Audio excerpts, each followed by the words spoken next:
It's time for the main event. It's the Shoe Shine.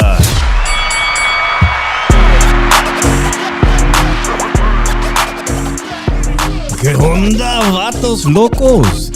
Damas y caballeros, it's your boy Dave in the 702 coming back at you for that Monday night boxing recap known as the Shoe Shine. All right, guys, soon to be joining me is my co-host all the way from the city of brotherly love. Philly Irish will be joining me at the top of the hour about 8 o'clock. You know, he's out there on East Coast time.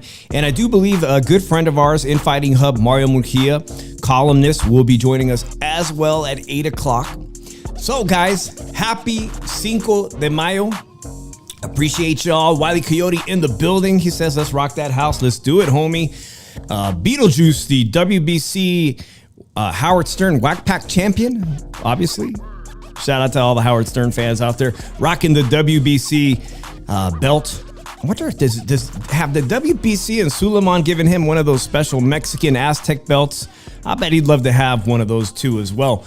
As you guys can see, those that'll be joining me, I am dressed for the occasion. This is my lead singer, Mexican lead singer look. I got my Mexican inspired Dias de los Muertos, even though it's not Dias de los Muertos, with some nice tea. All right. What else do I got in the building today for Cinco de Mayo?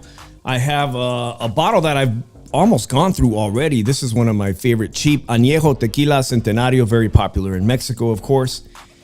And I think before the guys, the fellas show up, I think I might have a little bit of tequila. But I'm waiting. I know it's crazy. There's a lot of people out here right now. It's raining in Las Vegas on a Monday night on Cinco de Mayo. There's a lot of people streaming out there. You know, it's so much competition in the YouTube world, YouTube Landia, for views and clicks. Shout out to Big Spooky. Shout out to everybody that I ran into this weekend, guys. I did a show. It feels like an eternity ago, but it was literally yesterday, Sunday, mid-afternoon.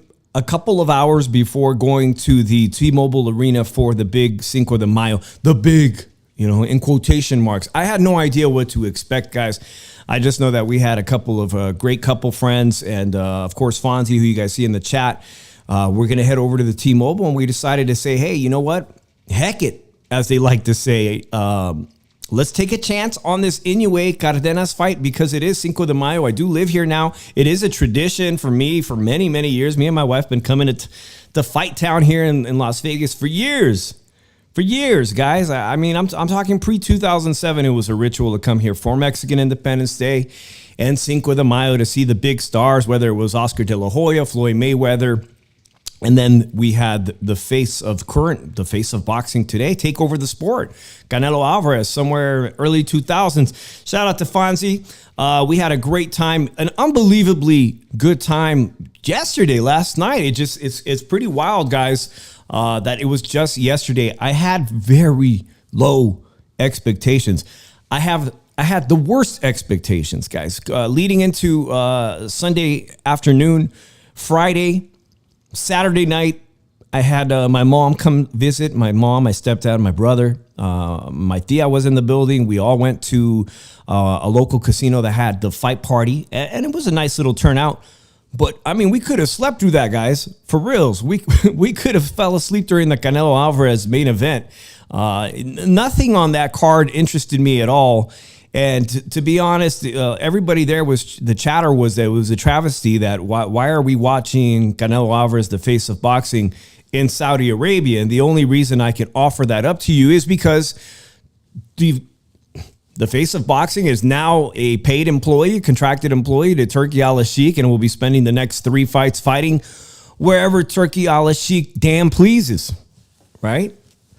And unfortunately, he decided Cinco de Mayo is not that important to American fans, let alone Mexican-American fans, let alone the Mexican fan base. Off the heck with them. Screw them if we can't afford to fly over to Saudi Arabia, while the dollar is weak. Yeah, screw Mexicans and screw the American fans if they can't. And in fact, let's talk about Friday. We'll start with Friday. Screw the fans. You guys want to watch Ryan Garcia fight? Maybe you can rip a hole through that red fence, and peek your little, if the New York NYPD will allow you to get a little glimpse of what's going on behind the red, the fence, man. I see it's almost 8 o'clock, guys. Yesterday was rather incredible. That we had 2 really good fights, the co-main, the main event. Actually, the fight before that, there was a fighter named Polanco, a welterweight contender, but that looks like, he defeated Maidana. We barely paid attention to that fight, but he does look to be the goods after I watched that fight at home. That was great. Emiliano Vargas, the son of legendary Las Vegas Oxnard Fernando Feroz Vargas, his sons.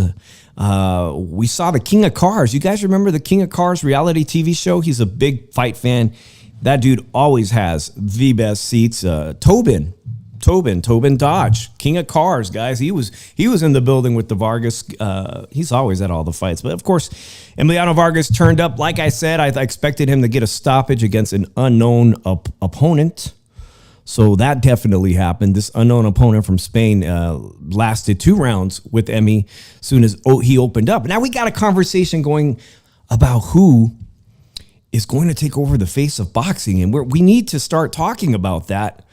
Because as fans of the sport, hardcore fans of this sport, we really need to start having a conversation about who we want to elect to take the reins, because it's clear as night and day, it should be clear as night and day to even the hardest, most ardent Canelo Alvarez fans, that he's at the back end of his career. I mean, this Saturday, what we saw out of Canelo, to me, was a travesty for casual fight fans who wait. Yeah, the casual boxing fans, even the ones from Mexico, they wait every May 5th or Mexican Independence Day to see Canelo fight. And it's hard to root for him at this phase in his career. Even for me, a casual fan of Canelo Alvarez, it's very difficult to root for the guy when he's putting on performances like that. And William Skull has something to blame. Obviously, he's partially to blame. Cuban fighter with great athleticism, defense, reminds me of Shakur Stevenson when he put everybody to sleep back on ESPN days when Shakur had a contract with Top Rank. Reminds me of what we just saw from Devin effing Haney, Las Vegas's very own Devin Haney, who came away with the win on Friday night. And to my surprise, Canelo, he looked like the best impression of Jose Ramirez, who fought on Friday night. And somehow, Devin Haney got the nod. 110 punches landed in that fight. 110 punches landed in this fight. And 111 punches landed in the Canelo Alvarez fight. Okay? But in this fight, Devin Haney, he gets the nod. He was the clear winner. And William Skull wasn't afforded that opportunity. Apparently, William Skull wasn't afforded that opportunity at all. So, guys, I'm wondering where Drew and hopefully Mario's going to come on here soon. They said they'd come and join me at the 8 o'clock hour. I was thinking about having at least maybe a shot of tequila. Let me double check with my co-hosts if they're coming on board. But the weekend obviously started off absolutely awful.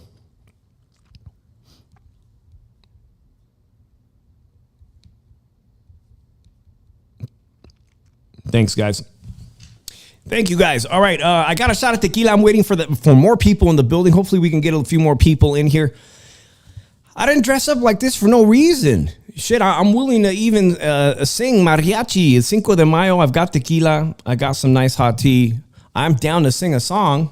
If more people come in the room, everybody must be out partying. Is it a work night for you guys? Saludos, Jennifer Vicencio Bustamante, and I see you're new here. Everybody that's new, guys, did you catch my shorts? If you're new here because of the shorts that I put out yesterday, I wanted to thank everybody that has subscribed.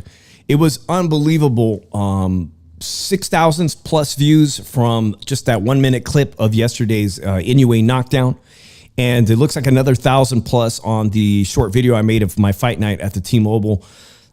For me, a small channel, 7,000 plus views in 24 hours, almost 100 new subscribers from the shorts.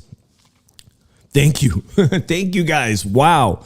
Thank you guys. Hopefully you guys will become regular listeners of this podcast that we do twice a week where we dive deep into the sport of boxing.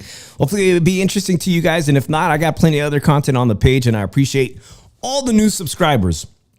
All the new subscribers. Let's get into a little bit of yesterday.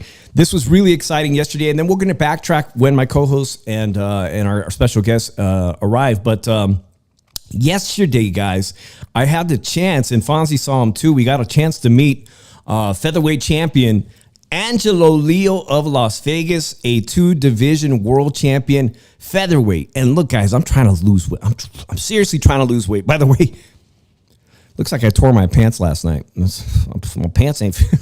That's fucking crazy. Looks like I tore my pants last night. But that's a featherweight versus your boy. I'm trying to drop down to at least 200 pounds here, guys. Angelo Leo just recently, tremendous knockout. He knocked out El Venado Lopez to become the featherweight champion of the world. Once lived in his car, guys. Angelo Leo, once upon a time, he lived in his car when he arrived to Las Vegas. That story is just, I mean, you got to root for a guy who had nothing coming into town to the fight capital of the world to become a professional boxer. And once, from what I read, he lived in his car. I did ask him for an interview. I'm going to see if we can get one, but he's deep in training camp right now, guys.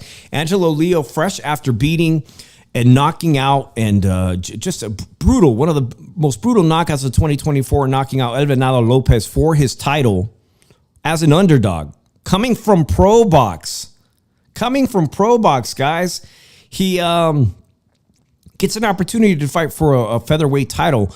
Angelo Leo was with PBC and became a 122-pound champion. In fact, the division that now Inoue is undisputed king, 122, Angelo Leo did have a championship. He was a world champion, and somehow he got dropped off the rosters of PBC. Pro Box TV on YouTube picked him up. Pro Box picked him up, and from a Pro Box appearance where he looked fantastic, got an opportunity to fight for a world title and walked away, upsetting and knocking out the world champion El Venado Lopez. Now Angelo Leo, just a really, really nice kid, man, walking around, meeting all his fans. He is going to be going to Japan, guys. May 24th, I believe I read, at the end of May, he's going to defend his title against Tomiko Kamida. Tomiko Kamida. Why is Tomiko Kamida so important? Back in the day, Tomiko was a world champion himself, guys, and he actually used to spar a lot right here in Las Vegas. And one thing about Tomiko Kamida, it's Mexican Cinco de Mayo weekend, guys. Tomiko Kamida was sent as a young child to learn how to fight. He comes from a fight family in Guadalajara. Tomiko Kamida moved to Mexico so young that he speaks perfect Guadalajara Spanish. Yeah, that's right. Every state has their own dialect, their own accent, but he speaks perfect Spanish. In fact, they call him El Mexicanito, I believe. That might be his nickname. If you guys know, Tomiko Kamida did make a splash briefly in the U.S., and he's been spending the rest of his career really in Japan. He comes back with an opportunity years later after appearing on PBC himself. They're going to fight for that world title. One of these guys is going to come away with a big win. For Angelo Leo, going across the pond to Japan. Again, guys, Angelo Leo, in just 3 weeks, will be defending his title. Bro went from living in his car to being a 2-division world champion. And I ain't talking about these fucking fake minor belts like Raleigh Romero, who's, shout out to Raleigh, but those 3 belts he has are not the full titles, guys. This is a legit full title. He is one of the great featherweight champions currently right now. He's going to be going to Japan, fighting the Mexican-Japanese. This weekend we had the Monster in Las Vegas. Shout out that S Spider. Shout out Linda Hernandez. Appreciate you guys. Make sure you guys hit that like button. It is past 8 o'clock. My co-host, every co-host, I may end up be doing this show on my own. What the fuck? All right, I got a text from Drew. He says he's rebooting his computer. I do, guys. If this show can make any money, I'm going to reinvest it back into the channel. All right. Speaking of El Japonés, we had 2. We saw the Monster back in Las Vegas, and we had a fantastic contender in Ramon Cardenas of Texas, doing his best, putting in 110%. 110% effort. It was a fantastic main event. But let's talk quickly about that co-main event, Rafael Espinoza. Guys, I have a video on Rafael. He brought the house down to, he brought the house down after that knockout of Vasquez, also a Texas fighter who is a really good fighter and came to win, guys, but just was outgunned. One of his dirty pleasures of featherweight champion Rafael Espinoza, who's 6'1". 6'1", okay? The guy is a monster. Let's watch a quick video on him. He brought the house down, guys. He sang some mariachi. Let's take a quick look at his, this is a little video I found.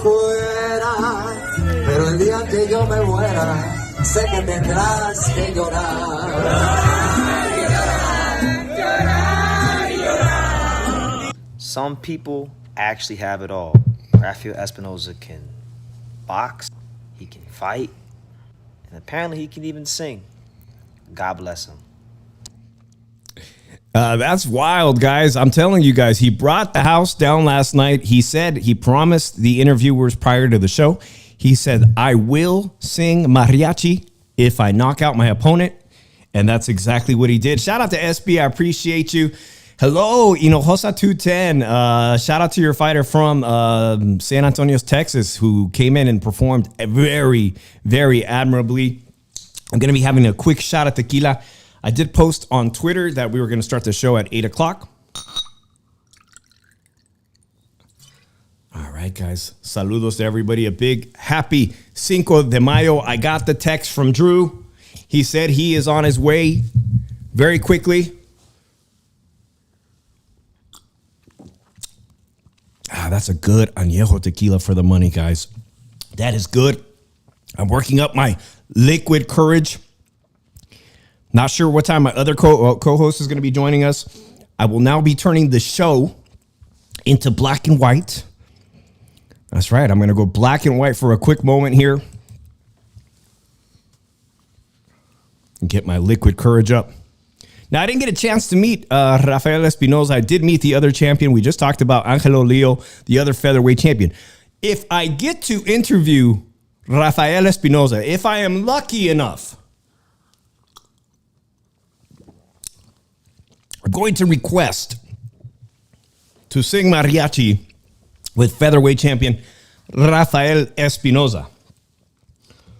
So I'm going to see how we do right now. Let's try a little bit before Drew and Mario show up.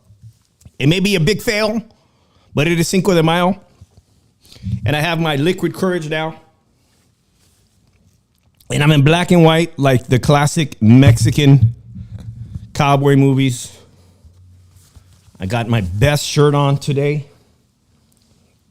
Let's see how we sound. Let's just try a little bit here. A special Cinco de Mayo show only today. I may have to cut this part out. We'll see.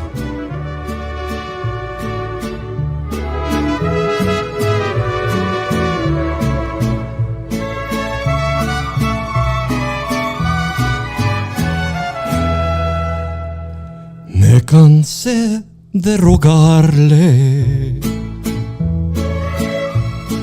Me cansé de decirle que yo sin ella de pena muero. Ya no quiso escucharme. Si sus labios se abrieron, fue para decirme, ya no te quiero.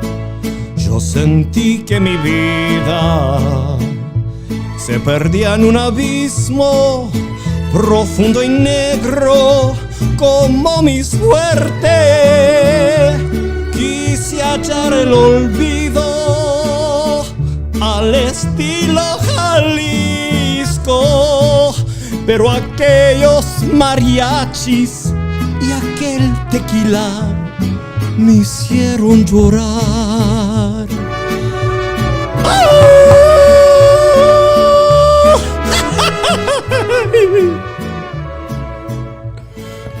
That's all you guys get. That's all you guys get. That's all you get. At Cinco de Mayo, I had one shot.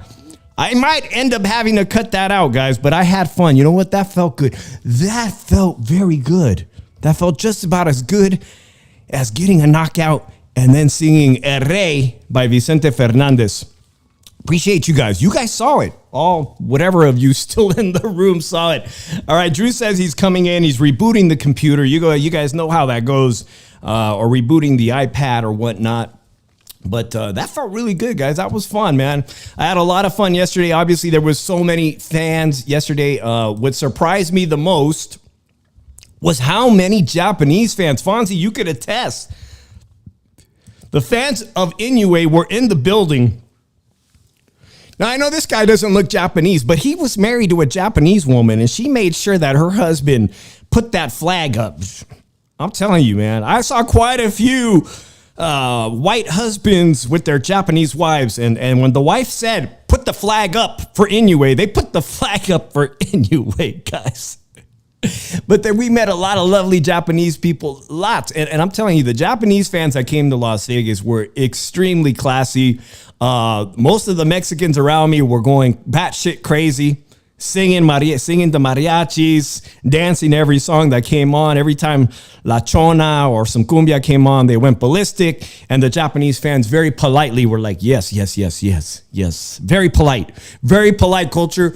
It was a pleasure to share the T-Mobile Arena with the Japanese fans that made that tremendous journey all the way across the world to see their fighter Inoue fight, guys.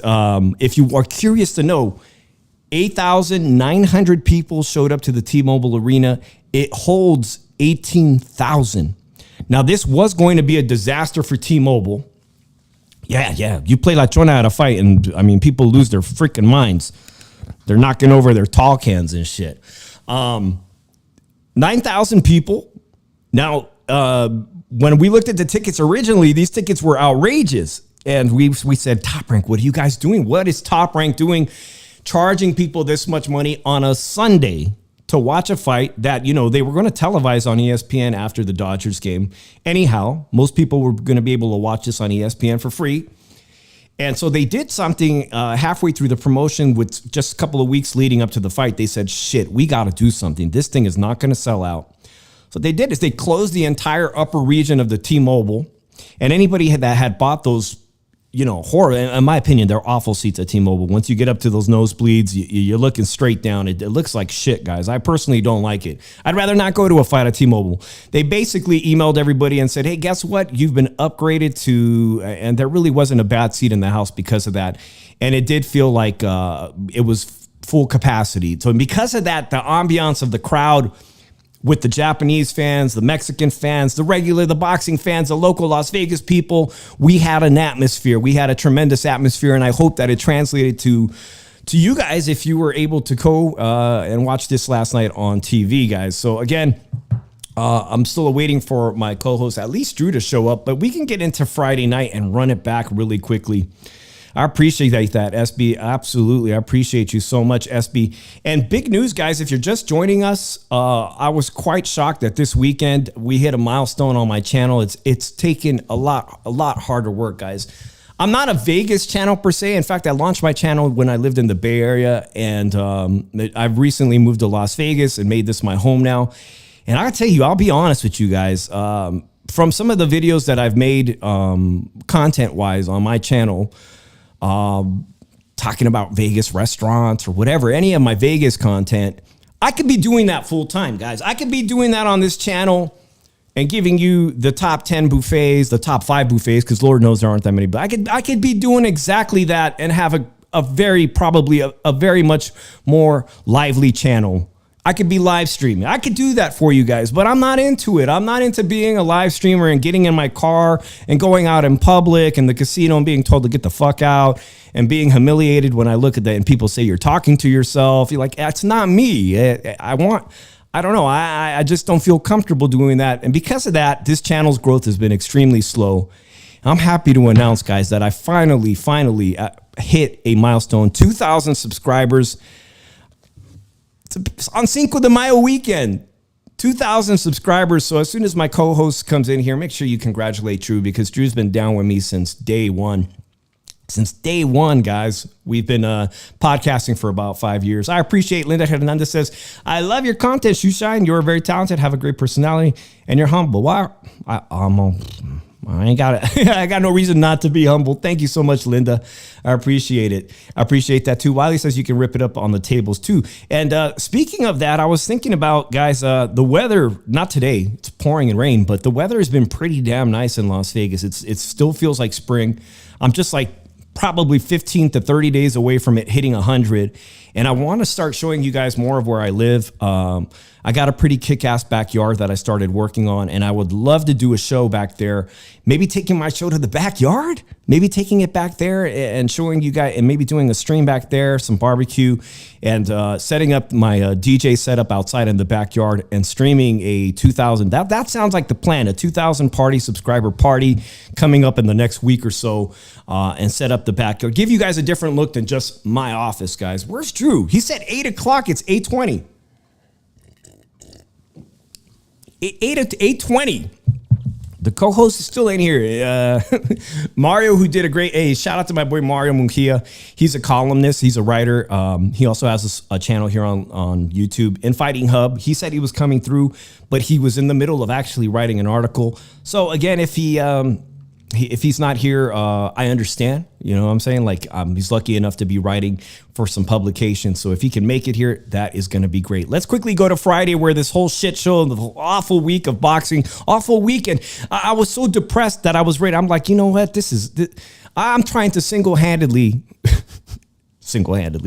I'm just one of the few people who's trying to keep this sport alive in the consciousness of U.S. American fan base. You know what I'm saying? There's so many great channels on YouTube that are boxing, obviously 20 times bigger than I am, a million times bigger than I am, but I'm trying to do my part. And after what we saw on Friday, where we had some of the biggest stars, at one point, the 6 people on this, maybe 3 or 4 of them, really were considered to be the future of boxing, the cream of the crop as far as star power.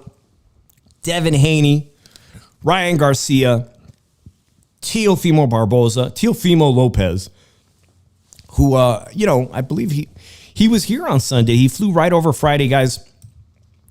He had an incredible performance, in my opinion. The only guy that showed up to really fight and looked to be on top of his game on Friday. Once again, Teofimo Lopez, a very polarizing, sometimes says crazy shit. Sometimes he says stuff that seems off the wall and even downright racist at one point. He was joking just months ago that he sent a banana to an African-American fighter, which to me wasn't funny at all. It wasn't funny. Sometimes he just does crazy shit. And you think, who's the crazier of the two? Is it him or Ryan Garcia?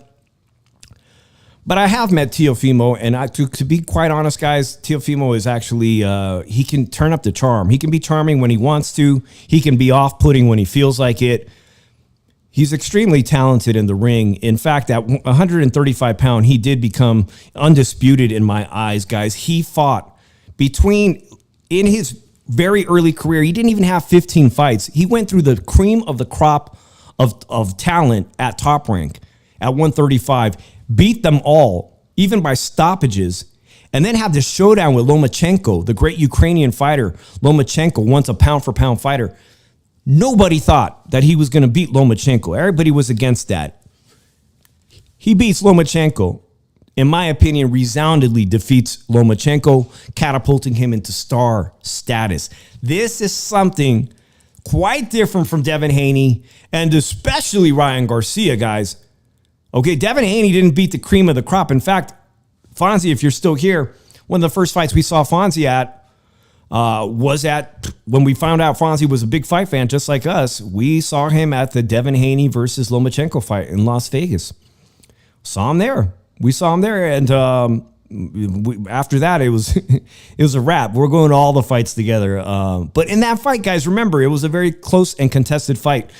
Devin Haney came away with the win. In my eyes, sitting there watching it live, I thought he did not deserve that win. I don't think he beat Lomachenko. Teofimo Lopez, tip my hat off to him. He beat Lomachenko. Fonzie says, I think Loma won that fight. Straight up. Somehow, though, Devin Haney back in the day used to be able to throw a million punches, and Lomachenko forced him to throw a million punches, and he threw a hell of a lot of punches in that fight.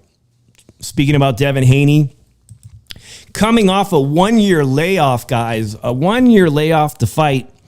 Jose Ramirez, I've always been a big fan of Jose Ramirez, once a unified champion at 140 pounds.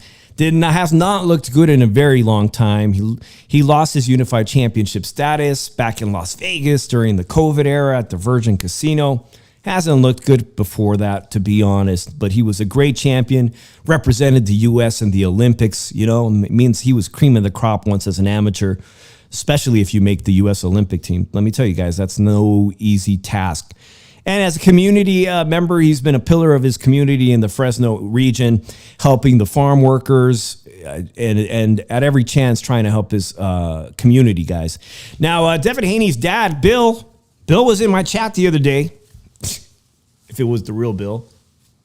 Bill Haney had to say, he posted pictures of Jose Ramirez entering an ambulance on Friday as if Jose Ramirez was so badly shook up and got his ass whooped that he needed medical attention.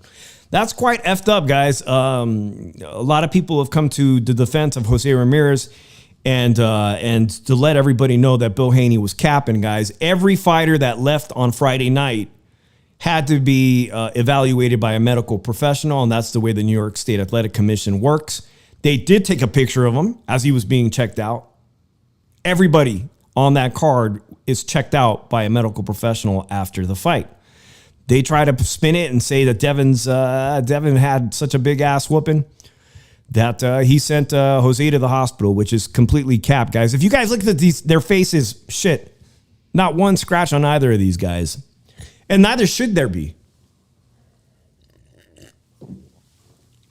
Total landed combined punches on Friday night for Devin Haney's big return after a 1-year hiatus, after being dropped over 3 times by Ryan Garcia's left hook. Ryan Garcia, who received a suspension for PEDs for Ostarine, right? 1-year suspension for the Ostarine, and maybe some trace amount of other substances. Both of these guys not fighting in over a year. 110 freaking punches landed. Divide that by how many rounds. An abysmal performance, guys. Absolutely trash. Let's go ahead and add Drew Evo's in the building. 110 punches. Drew, you there? Internet. Oh man, I got our camera. Your camera's a little bit screwed up. It's all truncated, guys. Everybody, welcome Drew to the panel. Not sure what's going on here, Drew. Let me see if I could take this camera out real quick. There's one that's missing. Look at that, guys. There's Drew. There's me. I really done messed this up. Fix this. Bear with me, guys. I don't use oh, that looks awful. We might end up adding a third co-host, Drew. I did invite Mario to show up, so if Mario shows up, he'll be on the he'll be in the Las Vegas sign. Can't figure out what's going on here, guys. But Drew, I was just talking about Devin Haney, Bill Haney trying to make an ass of Jose Ramirez. What you got there? Super Mario, Japanese. Oh, shit. And by the way, Fonzie, Drew's going to be getting that gift. You got him pretty damn soon, guys. Appreciate y'all joining us. Drew, he's got a gaming channel that he's trying to grow right here on YouTube, as well as being the best co-host ever right here on the Shoe Shine. Appreciate it there. If you guys want to follow Drew, we'll try to have somebody put Drew's channel up in the links. But tell me, Drew, let's start with Friday night. I haven't got a chance to talk to you all weekend. Friday night, Devin Haney's performance against Jose Ramirez. They called it the marathon. Emiliano Vargas tweeted that he was a track star. And then quickly, I saw people in the community smash Emiliano Vargas saying, you ain't fought nobody. Go fight Abdullah Mason, blah, blah, blah. But let's just talk about what you saw from Devin Haney. Not much. Not much. I mean, did his legs look good? He made this new weight, 144. I mean, did you see anything positive in Devin Haney's performance? No, he took 2 punches and then he tried to run around the rest of the night. Like, if you look at it, it was god awful. I went to sleep. If you want to look at it, and then his dad tries to justify saying he lands more punches than Canelo Alvarez. But here's the thing. I'm gonna say when you're really not doing anything, and you shouldn't justify your actions and then you're saying that Jose Ramirez is the one that ended up in the ambulance. Hey, everybody went in an ambulance. Like, I know a couple people told me that. They say Robert Garcia confirmed everything. Everybody went into an ambulance. Even Devin went into an ambulance. Right. And he tried to allude that, that it was an ass whooping. There was no ass whooping, man. Neither of those guys' faces looked toe back at all, guys. They looked like they didn't even fight. It looked like a sparring session, and that set the tone. Most people missed the Teofimo Lopez fight because it was early. It was early. Hey, shout out to F Donuts. Appreciate you guys. If one of my mods can put F Donuts' growing channel, that channel is growing astronomically, man. That's dope. Putting in that hard work. He says boxing weekend was great. Well, we're going to start bashing a little bit about the young fighters, unfortunately, because the supposedly great fighters on Friday, they didn't show up to fight, man. It wasn't until Sunday right here in my backyard that it redeemed itself. That's why I said, hey, thank God for a Japanese and a Chicano fighter that saved Cinco de Mayo weekend, because I felt Sunday afternoon, I literally felt like I was going to change the name of my channel and just be done with it. Just change. I'm done talking about the sport of boxing. They kept it alive for just a little bit longer. Shout out to One-Eyed Willie. Appreciate you for dropping by. Appreciate it so much. And thank you to all the new subscribers, guys. I appreciate it. I had no idea how important it was to be doing shorts. And I'm going to be doing a lot more shorts because we need that growth on our channel. If you didn't see the shorts, go check out the shorts, man. They were great. Great response on my shorts this weekend. Drew, let's get to Ryan Garcia. We still got so much. We got Canelo Alvarez to talk about, man. My mother I think I caught my mom dozing off at the Canelo watch party. Ryan Garcia. I'm off from work tomorrow, so. All right, cool. We'll just keep it going, man. Ryan Garcia was supposed to be the golden boy, was supposed to be the heir successor of Oscar De La Hoya, who, for as far as I know, doesn't have a son. He was the chosen one. Ryan Garcia, matinee, actor, good looks. You know what I'm saying? The big YouTube following, the big social media following, TikTok, Instagram, millions of followers.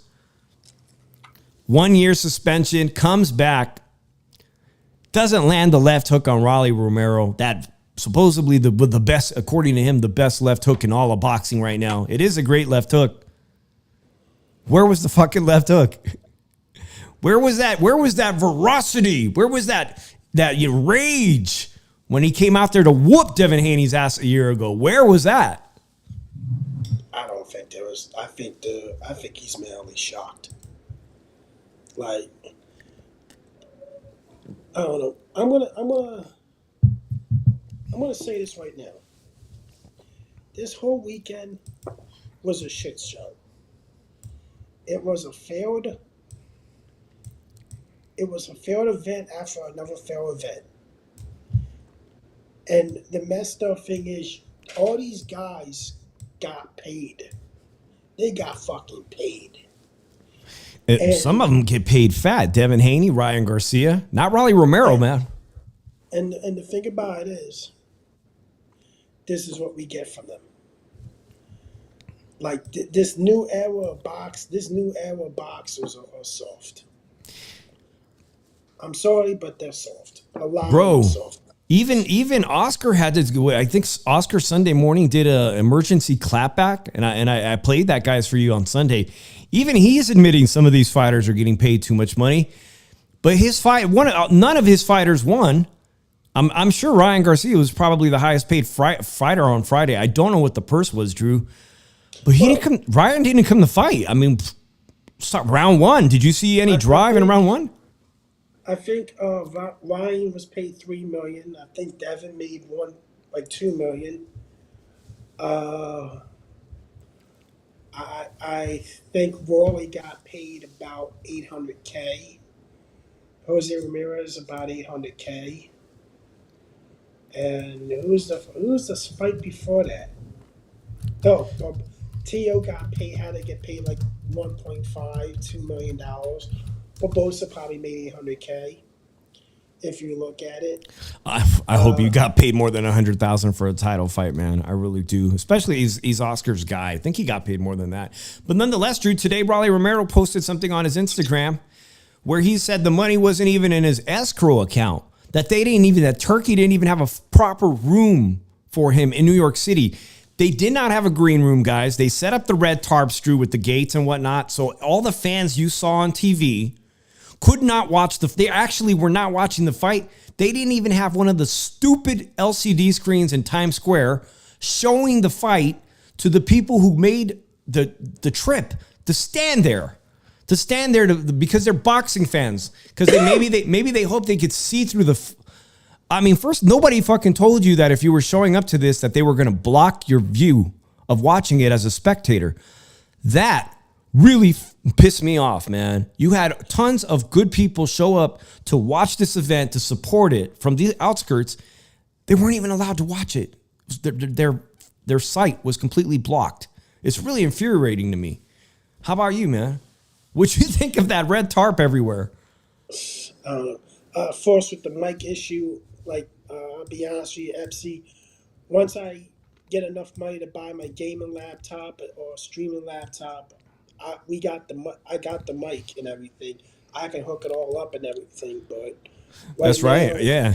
Well, Drew, I hope to get you guys that any kind donations that you guys apply to the channel, man. We appreciate it. We're just gonna put it back in the channel. It's a laptop that Drew needs because you're using your iPad, right? And then, guys, I use a crazy system. I'm gonna take a picture of my system that I use. It's like radio quality, and then so Drew's using the built-in mic, so I sound that much louder. But Fonzie says this. I'm in my dining room, so I can't be as loud as I'm used to being because I'm making sure my dog falls asleep before I go down to my room. But once I get the laptop I'm looking for, we're gonna have a better system and everything, and I'm hoping I can do what I gotta do. But it I hear is what that. it is right now. But to this, I really think that the way that everything was set up, I think it was the wrong place to have that fight in Times Square. I think it was the wrong place. I think you should have just have it at Yankee Stadium or something. Yeah. Or but Yankee Stadium, man. Even the Guardian, right? Yeah, I think, and then you see that it just hasn't really been like this card Fatal Fury. You're sponsoring a fighting game, which I'm really familiar with. I played the classic Fatal Furies and everything.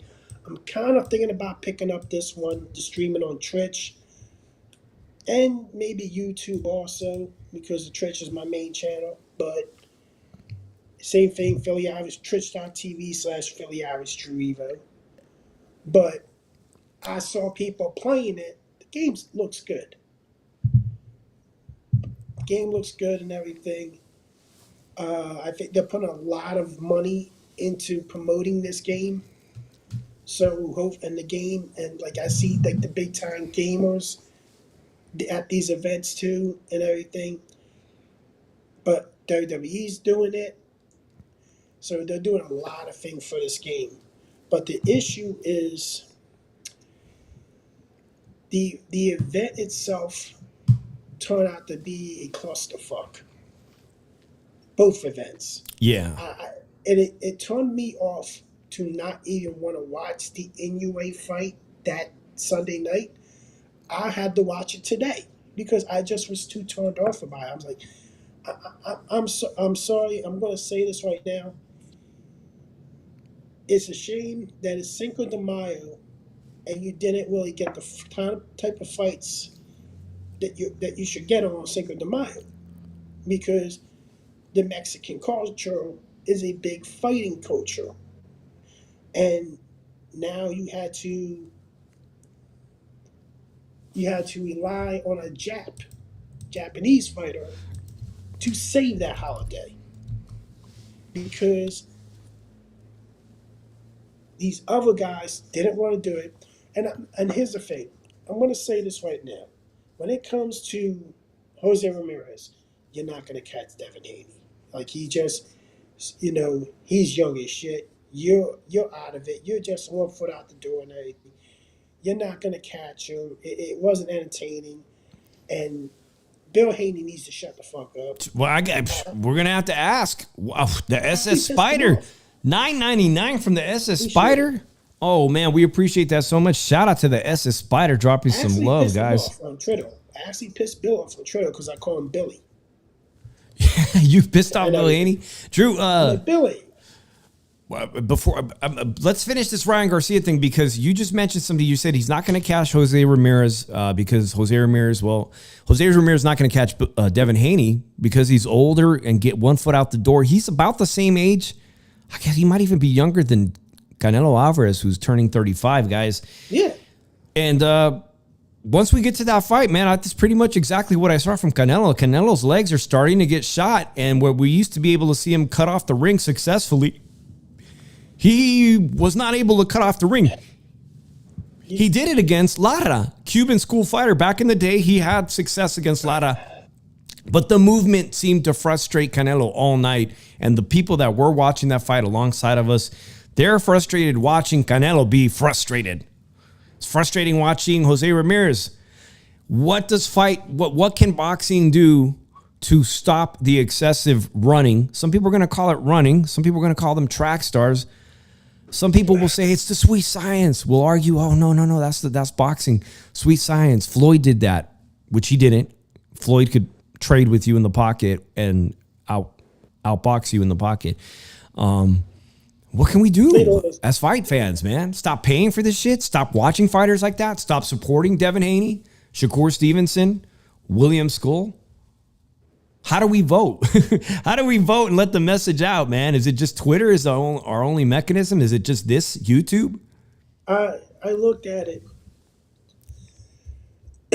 and I was telling people, you know what? There was a potential that this fight could have been a scorecard that could favor William Skull. There was a small chance, because how the type of fight it was and everything. The copy box numbers. There was rounds that Canelo landed maybe a couple punches, next to none in punches. And I had 9-3 Canelo. Rounds that I gave William Skull, most of us went into those rounds, and Canelo didn't really do jack shit. But I think people need to know, Canelo, William Skull ran, was jabbing. But people are forgetting. You got to blame the other fighter too, because it's his responsibility to cut the ring off and force this guy to fight. And he couldn't. And this is why I'm saying, if you look at the cards and everything, one person had it 115, 113. They had it a real close fight because what kind of fight it was. And I told somebody, this is what you want. 115. For those of you guys that don't know, Drew has a long love-hate history. Maybe not even a love-hate relationship with Canelo. Maybe I have the love-hate relationship. But for Drew to say 9-3 in favor of Canelo, that's a big deal to me because you've never been that favorable. And I'm sure you will remind me that you think Lara won against I thought Canelo, Lara right? won that fight clearly. Okay. Now he had much more success than William Skull, but they both are Cuban-style fighters. Canelo was much, much younger, as both you and I were. It's just a different time, man. I think that was a much closer fight. But honestly, I got to be real, man. Why did Devin Haney get the benefit of the doubt with 110 punches landed combined? And in the Canelo fight with Skull was 111 punches, and yet the majority of people think Canelo easily won that fight. It was a hard fight to watch, let alone judge, man. You can't say he easily won that fight. It's no. You should have got that guy out in 5 to 6 rounds, and really I think he lost the edge to KO somebody. I think that he's on a decline, and I think people need to accept this, that he's on a decline, and. Like you said, his legs are going, yeah. And it makes this Terrence Crawford fight more intriguing, and it turns it into more of a 50-50 fight now. And right now, I am picking Canelo to beat Terrence Crawford by decision, but this can really change by the time this fight happens because I might switch to Terrence Crawford winning this fight. Because I really see that personally, I think Crawford should have took a tune-up at 160 at least. No, I do too, Drew, and I'm glad to have seen that at least Crawford went all the way out there to promote the fight. He looks his size-wise, guys, he's been strength training and whatnot.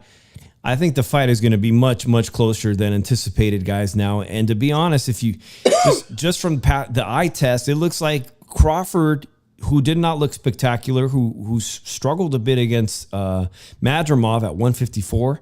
Even then, I still think that Crawford's got a lot more left in the tank. Then you got his combined his ring IQ, his ring acumen, his skill set where he can fight ambidextrously. He can fight both from the left and from the southpaw and orthodox position. He's going to be able to give Canelo a million looks. He's probably got the fresher legs, even though he's the older fighter. This fight is going to be interesting. Thank you so much, Linda. And the kicker, another fucking turkey. Oh, man, this is another thing that just completely is. They are going to have it at Allegiant Stadium. I'm so happy that finally, as a Las Vegas resident, we are going to finally see what American fight fans, international fight fans are capable of, Drew. Allegiant Stadium, their home of the Raiders. On a Friday, Drew. On a Friday, not Saturday. You better take off Friday from work if you want to come watch that fight. Because Mexican Independence Day, you're going to have to come watch that stadium fight on a Friday night. That is going to really, really push. It's going to really test the power of Turki Al-Sheikh, Drew, because by all means, that fight he had in Los Angeles at a stadium, it wasn't quite the success most people thought it would be. Canelo has sold out a football stadium. Come close. 67,000 people saw him fight at the Dallas Cowboys Stadium on a weekend, though, not on Friday night. We're really going to find out what Turki can do as a promoter with Dana White. TKO. Dana White's going to be at the top of the helm of this promotion on Netflix on a Friday night. Is Drew finally coming to Las Vegas?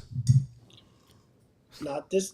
Probably won't. If I come to Las Vegas, Dave, it's probably not going to be to the end of the year. If I have the money and if I have the time to take off. But I'm feeling generous, Dave. I'm feeling really generous right now. Like, probably do it. Like, I'm gonna ask the question, and whoever answers it next week, right? I'm cash apping $5. We got a $5 cash app in the chat for those of you watching. Drew's going to do a little trivia. And if maybe no one has the answer, maybe they put it in the comments section. So if you watch the replay, I'm gonna give them the next week. I'm gonna give them the next week to answer it, so they can Google it if they want. All right. They can do whatever they want. Everybody see this? See it clearly? Anybody who can tell me what game this is, I'll give them $5 cash app next week. You can screenshot this game right now, cartridge right now. You can look, do whatever you gotta do. Whoever gives me the answer next week can get $5. And tell you the truth, you'll be surprised what it's called. There you guys have it. $5 Cash App challenge. Drop the name of that game in the comment section. If you put it in now, I guess you're the winner. If not, if you later on put it in the comment section. If you guess it now, you get the $5 now. But here's the thing. I'll give you a hint. It's a Famicom. This is a Famicom game, a Japanese Nintendo game. So there it is. So hopefully somebody's going to drop the name of that game in the comments. Fonzie says if Drew... I'll go to the same boxing match and buy him the first beverage of choice. Fonzie, I'm probably not going to go to December or January. I'm probably bring two of my boys with me down there because it's the cheapest time of year to go and everything. And it's tell you the truth, it's not the hottest. I'm not trying to be out in 125-degree weather. But actually, September is great, Drew. September is really nice. Maybe you will change your tune. Maybe you will end up coming and checking it out. But for the moment, let's give the flowers that he deserves to Raleigh Romero, who can say that he's a 3-time world champion, three division world champion, Drew. And I had to go fact check that. He was not the... Was he the full? Actually, I think he was the full champion at 140 when he was gifted that win from Barrosos. He was the full champion, and he lost. He lost to Isaac Cruz. Yeah, he got demolished by Pitbull Cruz, and a lot of people were saying, "Damn, wow, what an improvement from Raleigh Romero, guys." I said it prior. I said it yesterday, I believe, but. Raleigh Romero beating Ryan Garcia, this is not like a drastic improvement in his game, even with Salas, the Cuban coach here in Las Vegas. Guys, Ryan Garcia didn't come to fight. He was a shell of himself, whether it was the PEDs, the lack of Osterine, or the lack of ambition. Maybe Ryan Garcia is suffering again from mental health issues. This is the Raleigh Romero everybody knows from sparring. He can crack. If he catches you, he's going to hurt you. And he caught, right? It was the other way around. What we all anticipated was Ryan Garcia landing his left hook. Raleigh Romero hit him with the hardest left hook, 2 of them. And it was game over from then. Ryan Garcia never recovered. He never had a plan B. He didn't even want to fight. He looked, his trainer, Derek James, was like, "Hey, man, how you feeling? You all right?" And you saw he went like this. He was like, "Man, I don't care. I don't give a fuck. You know what? I don't want to be here." I think you should have let Reynoso train him. But the second thing about it is, Raleigh Romero was so disciplined in that fight. He was. You got to give his hats off to him. He was on defensive P's and Q's and everything. Had his hands up, protecting from that left hook. Couldn't be any more prouder of him. All right. Well, I agree with you, Drew. He did fight extremely disciplined, which is why he did not get carried away after dropping him in the second round. He stuck to the game plan, simple, tight defense, and it was enough to win. You know what's crazy? The way he was during the press conferences and everything, he wasn't his normal self. He was more serious. Yeah, much more serious, much more mature. I think he's coming into a part of his mid-20s now where he's just a much more mature fighter. All the horsing around and all the bullshit. Now he sees his potential. I think Ismail got into him and said, "Yo, you want to box? You want to keep going to boxing? You gotta take it seriously and win this fight and everything." And this is a fight no one expects you to win. You expect to get knocked out inside 5. Make believers out of them. Now, Raleigh, he got himself a potential bigger fight and everything. More money, so good for him. I think next, it puts him in line to fight to be a mandatory eventually. But if PBC was to do right by him, I'll probably give him the winner of Pacquiao Barrios. Yeah, that WBC fight is coming up. It's a travesty what's going on in the welterweight division. At least I'm hearing Teofimo Lopez step up. He says he really does want to fight Boots Ennis and move up to 147 and face the best 147-pound fighter in the division. That's admirable. Nobody else is calling out Boots Ennis, even if he's not serious. I like the fact that he's calling him out. You don't see Raleigh.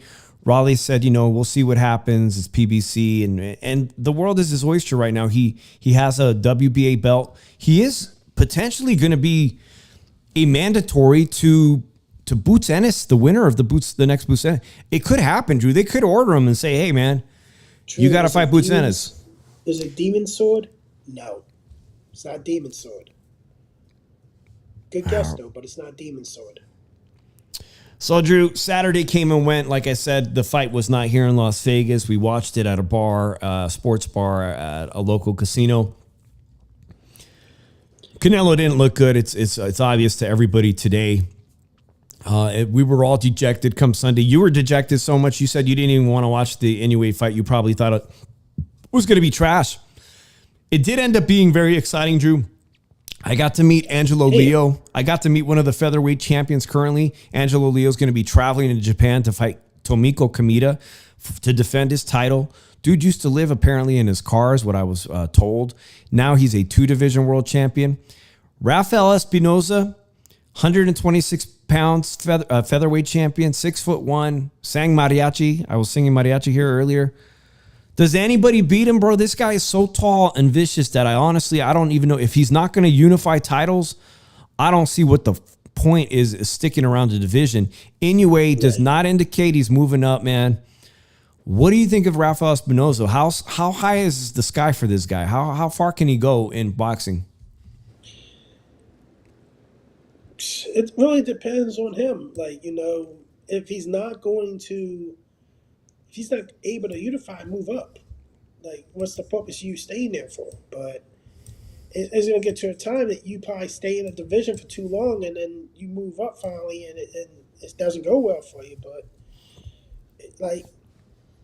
it's up to him, But we'll see how it is. But I look at it. Even if I was at a casino watching it, I don't think I could watch it. I'll still probably drink my ass off at the casino. But they told me he takes me, if I come to Vegas, or take me out to a nice club with a bunch of women in it. Is that what I said? Yeah. All right, Drew. Above us, our head, we had Emiliano Vargas, the son of Fernando Vargas. We actually were watching that fight out on the patio. During that fight, we were out in the T-Mobile drinking beer and watching that fight out there. He knocks out a Spanish opponent. I saw a joke about an Uber driver, but clearly I don't know what the guy from Spain does. He's fought opponents with 30 losses on his record. I expected a knockout, Drew, but because Ryan Garcia has... Basically, we've seen Ryan Garcia morph into, some of you guys are going to remember Vicious Victor Ortiz, who was supposed to be the next big Chicano star. He was the creation of Oscar De La Hoya. He got a title. Remember, he got a title. He also got his ass whooped by Maidana so bad that he went up on stage afterwards in the post-fight interview, looked like he was going to cry and said, I don't know, man. Maybe this isn't for me. He self-reflected on stage post-fight and said, maybe this sport's not for me. Ryan Garcia seems to be following in the footsteps of Hollywood Vicious Victor Ortiz, that when the going got tough, he didn't really show that he was a champion, man, because champions do certain things. Champions get dropped and come back even fucking harder and more mad and find ways to make adjustments to win. Here's a question, Dave. Wasn't he from Kentucky? Who, Vicious Victor Ortiz? Yeah. Yeah, he was from Kansas. Him, both. Yeah, and no wonder why he's soft. Oh, no, man. Remember Bam Bam Rios? Both him and Bam Bam Rios were discovered. They were both national amateur talents and standouts, and they were basically adopted by Robert Garcia. Robert Garcia, his father, Robert Garcia's dad, was the head trainer of Fernando Vargas. They brought those two kids to Oxnard as teenagers and developed Bam Bam Rios, who went on to become a great champion himself, and Vicious Victor Ortiz. Even after years of being buddies, best friends almost, that moved together to California as children, teenagers, they ended up becoming bitter rivals. They ended up becoming like hatred towards each other. And they never got to fight professionally. Strangely, Drew, as they became adults, they hated each other and they never shared the ring. Now, Emiliano is now being talked about as being, and it is way too premature, guys. I get it, man. Canelo looks like shit. Canelo's going to be on his way out in the next 2-3 years, approximately. That's enough time for somebody like Emiliano Vargas to take over the reins. But Emiliano's in a very deep, talented division, Drew. In fact, he stayed at 135. He's 21. He stayed at 135 for like a year. He's now at 140. He has not fought anybody at 140 that will pose a threat to him, Drew. That list at 140 is so freaking long. Like, Arnold Barboza fought for 12 years undefeated to get a championship opportunity against Teofimo Lopez at 140 pounds. Could not get it at Top Rank. 12 years. He was 33 years old. Arnold Barboza finally gets his shot and comes up massively short, Drew. Can you see someone from Top Rank so quickly? They're going to do it. They're going to do it with the Puerto Rican kid, Xander Zayas. Xander's getting his shot. Can they keep this pace and avoid Emiliano fighting any very dangerous opponents at 140, let alone 147 for the next? How many more years does this kid need? By the way they're going, he's going to need at least 3 or 4 by the way they're going. But you're going to, here's the issue. Top Rank is starting to turn into when they're bringing up guys the PBC way. And you can't do that. You got to know when, you got to realize when it's the right time to challenge them and everything. Well, and like the big fight will probably be, if you get him ready enough, him and Abdullah Mason would be a huge fight. Keyshawn Davis is the biggest 135-pound fighter right now. He's at Top Rank. I'm telling you, Keyshawn Davis is going to be at 140 probably next year. He's huge. He's overpowering everybody at 135. Even Abdullah Mason's only 135, Drew. Those are serious threats to Emiliano Vargas's undefeated record. For real. Guys, I'm just going to say they're big threats. So you'd have to keep them away from your own in-house fighters in hopes that they all stay undefeated. And then you take a gamble and see which one of these guys is going to come out on top. Big risk. Because it's really a big risk. And I mean, look at Ryan Garcia's career. Ryan said, I'm ready. I'm ready for Tank. Now, fuck that. I'm ready for Tank. I don't care what weight. Yeah, all right, I'll take the fight. 136. Rehydration clause. Ryan Garcia picks up his first loss. Now Ryan Garcia picks up a PED scandal. And now he picks up a serious loss here to Raleigh Romero, someone he should have beat. And now we're talking about maybe he needs to retire. Top Rank builds their fighters methodically, and they do have great matchmaking. This weekend was proof that, okay, matchmaking is very important. What might not look like a great card on paper can actually end up being a fucking great night of fights. What might look like a great night on paper to Turkey Al Sheikh Friday and Saturday turned out to be hot garbage. For Emiliano Vargas, I'm going to say this. They have to keep building him up methodically and slowly because there are some very dangerous fighters at 140 pounds. Very dangerous. And at welterweight. And a single loss could derail somebody taking over the reins of Canelo Alvarez as the next big Mexican superstar. Paulie Malignaggi said this weekend, this kid has the charisma, the presence on camera, the presence on the microphone, the endorsements. I think he just got AutoZone. He announced he got an AutoZone sponsorship this weekend. He got everything going for himself, but he got to stay undefeated. Mind you, Drew, Teofimo Lopez, 15 fights in, won his first world championship. 15 fights in. There's a shitload of fighters at Top Rank that got way more than 15 fights already. Teo started that amazing, I just got to give him props, man. He started that championship run at 15 fights into his career. Xander Zayas, real quickly. Well, shit, I don't know. Let's get to the Inoue fight. You saw the Inoue fight. What'd you make of that performance? He got caught. He got up from it. Then he put into a second gear. And bad stoppage. Really bad stoppage. Like, the fight was good, but it was a bad, horrible fucking stoppage. And that's what derailed this fight. Having a bad stoppage, this overall this weekend was terrible. You didn't like the stoppage? A little premature? I didn't like the stop. All right, it was eighth round. It was way premature.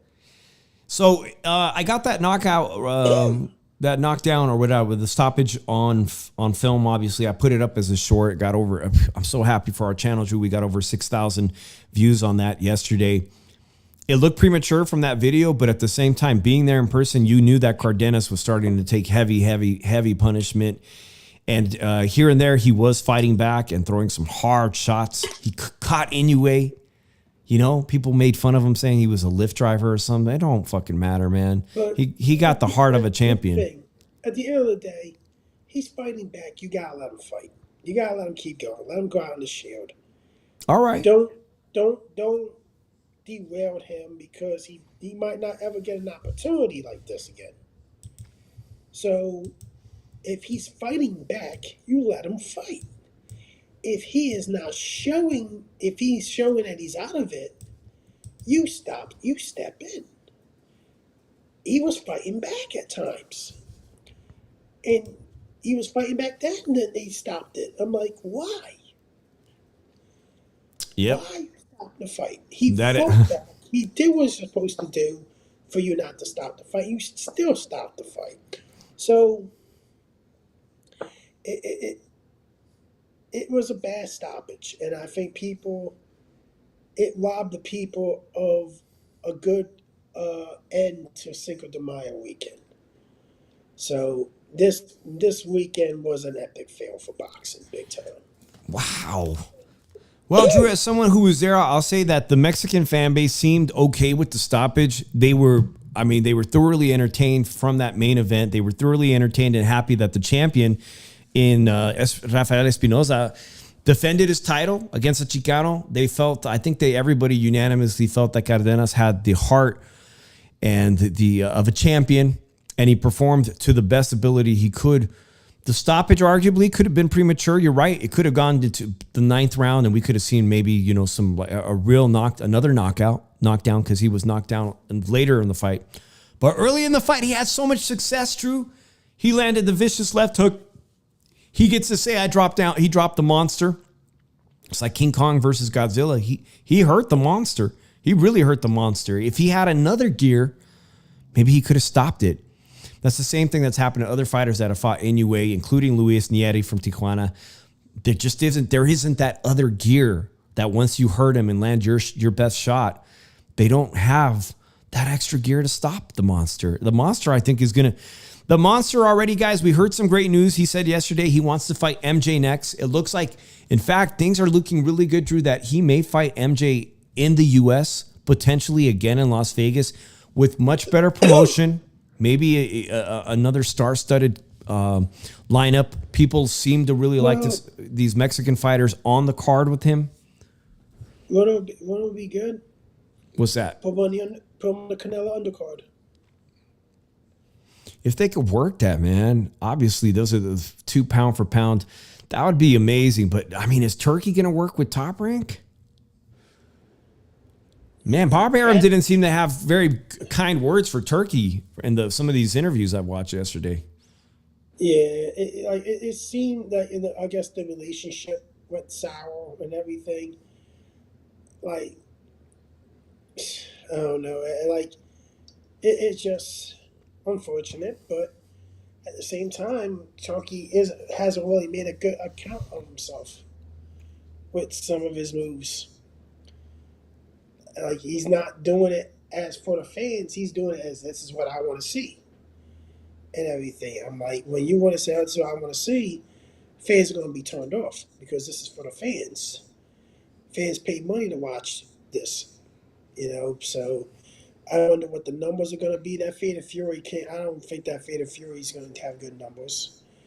I like the William Scarf pay per view. I think that's probably it'll probably make it 300,000. Yeah, and by the way, they sold it. It was a 2-night package at what, $90 for two nights of fighting. I don't know. When you're paying a $30 a month subscription to this zone, and they make you still pay that $90, that is total robbery and it's a total disgrace. And they are fucking up the boxing market. And nobody, a lot of people don't bring that up. Like, they're killing the boxing market. Like, you're supposed to give your subs something. They spend $30 a month, maybe $260 some dollars a year if they do the one-time annual fee, and you still make them pay this money. Like, I don't get it. I don't get it either, Drew. Man, well, I guess if you had to give a total, assign a total grade to the weekend, I think, for one, the weekend got salvaged by the performances of the fighters that were on the card last night here in Las Vegas. As a local, Drew, I'm happy. I have no regrets that we ended up ponying up the money to go to this event at the last minute. Everybody there seemed to have a fantastic time. The fact that I saw so many people of different cultures, that was actually really, really positive, man. To see Japanese people partying with Mexican folks, it was pretty wild. It was actually very unique, something I've never seen before. My first time seeing the Monster Inoue. Not the big crowd I thought it was going to be. Obviously, it takes a lot of work for a small fighter to be a huge star in America. He doesn't speak English. I can't expect him to sell out 18,000 seats. Hopefully, Top Rank learns their lesson from that and says, okay, we sold 9,000 seats. Let's try MGM Grand next, 12,000 seats with the Monster. You know what I'm saying? And then you can't blame the guy for saying, I don't prefer to fight in the U.S. because, man, I sell a lot more than 12,000 seats in Japan. You know? He does. And that's why Angelo Leo, who I said, I had a chance to meet the featherweight champion Angelo Leo, he gladly is taking the money to go fight in Japan. He's gladly taking his belt and saying, shit, I can't turn away that payday. I'm going to go over there and fight in front of however many thousands and thousands of Japanese fans. So I'm going to have to say, Drew, thank God it was a freaking F. It was an F for Friday and Saturday, a complete failure. And then you had a complete, in my book, it was a home run last night, an A. So whatever you blend an A and an F, is a C for the weekend? A C? No, it's an F. It's an F fucking minus. F minus all the way around. Did you watch the Inoue fight? Oh yeah, you saw it. You didn't like the stoppage. Well, guys, if you I look at it like this, man. It kind of bored me. I went to sleep. I even thought about going to read a book and everything. And I was even looking at the shelf to see if I could find some reading material. That's how fucking bored I was. God, like, come on. It was good boxing, man. What the fuck are you watching, Raleigh? Stevie Wonder will even say that was bad boxing. Well, I think he's talking about last night's card, the co-main and the main. I think people are basically saying those last three fights were above par. They were pretty damn good. The stoppage aside,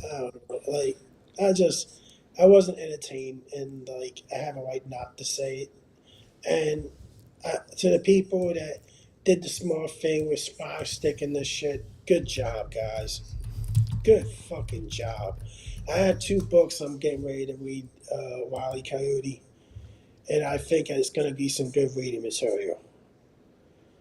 Oh, man. So, Drew, hopefully there's going to be more action. Obviously, one of the most exciting action-packed fighters, Emmanuel Navarrete, is fighting May 10th in San Diego. I didn't even ask Fonzie if he's going to go. Shout out to all the baseball fans. San Diego Padres, Giants, LA, just locked in a very competitive NL West.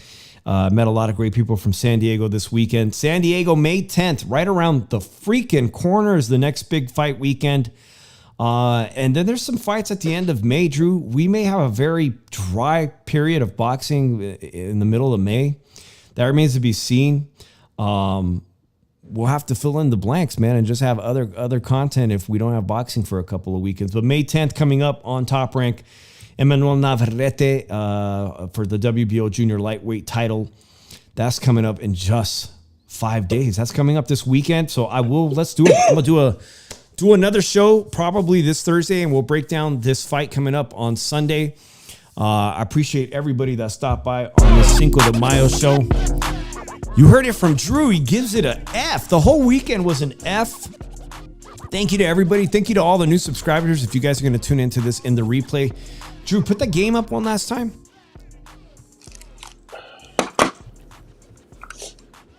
All right, guys, there you have it. $5 Cash App challenge in the comments section. If you want to screenshot that and drop it in the comments section, Drew will be giving somebody $5 on a Cash App to the person who can let them know what is the title of that classic game right there. Dave in the 702, guys, I'm thankful for the whole week that you guys followed us on our adventures this week. Thank you so much for tuning in. Drop a comment if you don't like. Make sure you're subscribed. We'll have another show probably Wednesday night or Thursday night. So keep your notifications on the channel. Thank you, everybody. Wiley Coyote, that SS Spider, for that incredible super chat or super sticker. SP, one of the best mods out in our community. Appreciate Linda, Fonzie, and anybody else that I may have forgotten. We will see you on the next one. Peace.